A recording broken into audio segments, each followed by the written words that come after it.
ಈ parcel open ಮಾಡೋ ಮುಂದೆ ಒಂದು ಸ್ವಲ್ಪ ಹೆದರಿಕೆಯಿಂದನೇ ಓಪನ್ ಮಾಡಿದ್ದೆ. ಒಂದು ಪೀಸ್ ನಂಗೆ ಬರುತ್ತೋ ಇಲ್ಲೋ ಅಂಥೇಳಿ ಡೌಟ್ ಇತ್ತು. ಬಟ್ ಓಪನ್ ಮಾಡಿ ನೋಡಿದ ಮೇಲೆ ನಂಗೆ ಸಮಾಧಾನ ಆಯಿತು.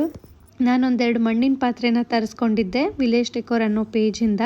ಇವನ್ನ ಡೈರೆಕ್ಟಾಗಿ ಒಲೆ ಮೇಲೆ ಇಡೋಕ್ಕೆ ಮುಂಚೆ ಒಂದು ಸ್ವಲ್ಪ ಪ್ರಾಸೆಸ್ ಮಾಡಬೇಕಾಗತ್ತೆ. ಅದನ್ನೇ ಮಾಡಕತ್ತೀನಿ ಇಲ್ಲಿ. ಇವನ್ನ ಒಂದು ದಿನ ಪೂರ್ತಿ ನೀರಲ್ಲಿ ಮುಳುಗಿಸಿ ಇಡಬೇಕು. ನೆಕ್ಸ್ಟ್ ಡೇ ಇದರೊಳಗೆ ಅನ್ನದ ಗಂಜಿನ ಹಾಕಿ ಒಂದು ದಿನ ಮುಚ್ಚಿ ಇಡಬೇಕು. ಒಂದು ದಿನ ಆದಮೇಲೆ ಅನ್ನದ ಗಂಜಿ ಎಲ್ಲ ಚೆಲ್ಲಿ ನೀಟಾಗಿ ವಾಶ್ ಮಾಡಿ ಆರಿಸ್ಬೇಕು. ಇವು ಪಾತ್ರೆ ಎಲ್ಲ ಆರಿಂದೆ ಒಂದು ಸ್ವಲ್ಪ ಎಣ್ಣೆ ಸವರಿ ಒಳಗೆ ಹೊರಗೆ ಎಲ್ಲ ನೀಟಾಗಿ ಸವರಿ ಎಣ್ಣೆ ಎಲ್ಲ ಆರಕ್ಕೆ ಬಿಸಿಲಲ್ಲಿ ಇಡಬೇಕು. ಎಣ್ಣೆ ಆರಿದ ಮೇಲೆ ಇದನ್ನು ನೀವು ಆರಾಮಾಗಿ ಯೂಸ್ ಮಾಡ್ಕೋಬೋದು ನಾರ್ಮಲ್ ಒಲೆ ಮೇಲೇ. ನನಗಂತೂ ಈ ಪಾತ್ರೆ ಭಾಳ ಇಷ್ಟ ಆಯಿತು. ನನ್ನ ಪಾಪು ಗಂಜಿ ಎಲ್ಲ ಇದರಲ್ಲೇ ಮಾಡಿರ್ತೀನಿ. ಇದ್ರದ್ದು ಲಿಂಕ್ ಬೇಕಿದ್ದರೆ ಕಾಮೆಂಟ್ನಾಗೆ ಲಿಂಕ್ ಅಂತ ಟೈಪ್ ಮಾಡಿರಿ. ಇವ್ರ ಪೇಜ್ ಡೀಟೇಲ್ಸ್ನು ಕೆಳಗೆ ಕೊಟ್ಟಿರ್ತೀನಿ, ಒಂದು ಸಲ ಚೆಕ್ ಮಾಡಿರಿ.